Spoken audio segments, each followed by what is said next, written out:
নিশ্চয়ই তারা ছিল ফাসিক কম। ৪৭ আর আমি হাতসমূহ দ্বারা আকাশ নির্মাণ করেছি এবং নিশ্চয়ই আমি শক্তিশালী।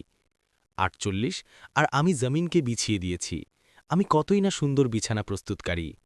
৪৯ আর প্রত্যেক বস্তু থেকে আমি জোড়ায় জোড়ায় সৃষ্টি করেছি, আশা করা যায় তোমরা উপদেশ গ্রহণ করবে।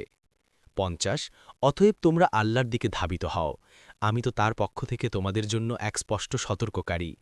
৫১ আর তোমরা আল্লাহর সাথে কোনো ইলাহ নির্ধারণ করো না, আমি তার পক্ষ থেকে তোমাদের জন্য এক স্পষ্ট সতর্ককারী।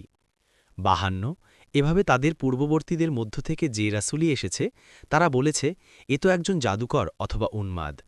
৫৩ তারা কি একে অন্যকে এ বিষয়ে ওসিয়ত করেছে? বরং তারা সীমালঙ্ঘনকারী কাওম। ৫৪ অতএব তুমি ওদের থেকে মুখ ফিরিয়ে নাও, এতে তুমি তিরস্কৃত হবে না। ৫৫ এবং উপদেশ দিতে থাকো, কারণ উপদেশ মুমিনদের উপকারে আসে।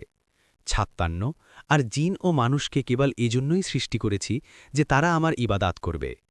৫৭ আমি তাদের কাছে কোনো রিজিক চাই না, আর আমি চাই না যে তারা আমাকে খাবার দিবে।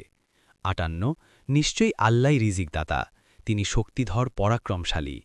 ৫৯ যারা জুলম করেছে তাদের জন্য রয়েছে তাদের সমমনাদের অনুরূপ আযাব, সুতরাং তারা যেন আমার কাছে আযাবের তাড়াহুড়া না করে। ৬০ অতএব যারা কুফরি করে তাদের জন্য ধ্বংস সেদিনের, যেদিনের ওয়াদা তাদেরকে দেয়া হয়েছে।